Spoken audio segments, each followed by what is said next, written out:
Hi, this is Linda Rogers from Planning Within Reach. How are you storing your passwords right now? If you're still putting them on a piece of paper, let me go through an alternative, which is to use a password manager. That's a computer program where you can store your passwords, and there's a few benefits associated with that.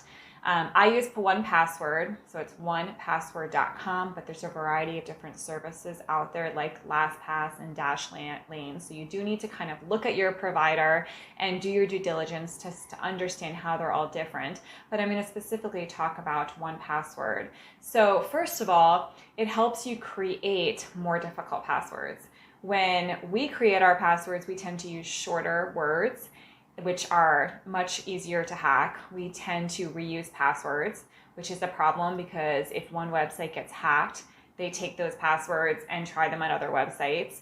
And when forced to use symbols, we tend to put one symbol at the beginning of the word and one at the end of the word. So these are just patterns that are known. Hackers know that. So it just makes it much easier to go ahead and figure out someone's password. So using something like a password manager, it makes it very easy to create long passwords that are super complicated and have no pattern, that are just harder to hack. The other thing it does is it alerts you if there are any compromised websites. So, for example, there was the Twitter hack that happened in 2020. When I went into my 1Password, there's a section, compromised websites. I saw that Twitter login was alerted to change that, so I went ahead and changed that immediately. Huge benefit. If I hadn't been up on the news or noticed that there was a hack at Target or other places, I wouldn't know to go in and change that. So that's super helpful. The other is to share your passwords. So of course we want to just be very careful who we share them with, but with me in particular, I have my own vault with my own passwords, but I also have a family vault that I share with my husband. So if something were to happen to either of us, we both still have access to our children's 529 accounts, our water bill. So it would be very seamless. We would not be locked out of websites and have issues paying bills, which we would not want that to happen. The last thing is it really just stores those passwords really safely. And so, because that is a question that I get a lot when I recommend a password manager, is what if the password manager gets hacked?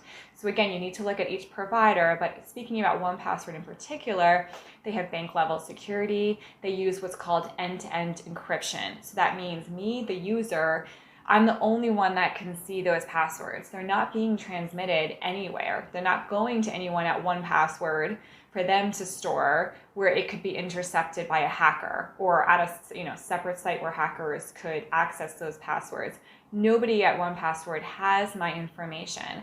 The downside is if I forget my main password, the one that I type in to then access all my passwords, I am out of luck. Nobody can help me there because they don't have my information. But I am absolutely okay with that because it is the best option out there for being safe online and protecting your financial information. I'm not a security expert, but I do read a lot about that just to help my clients protect their financial information, and everyone agrees that using a password manager is one of the best ways that you can protect yourself online. Reach out with any questions. My name is Linda Rogers, owner of Planning Within Reach.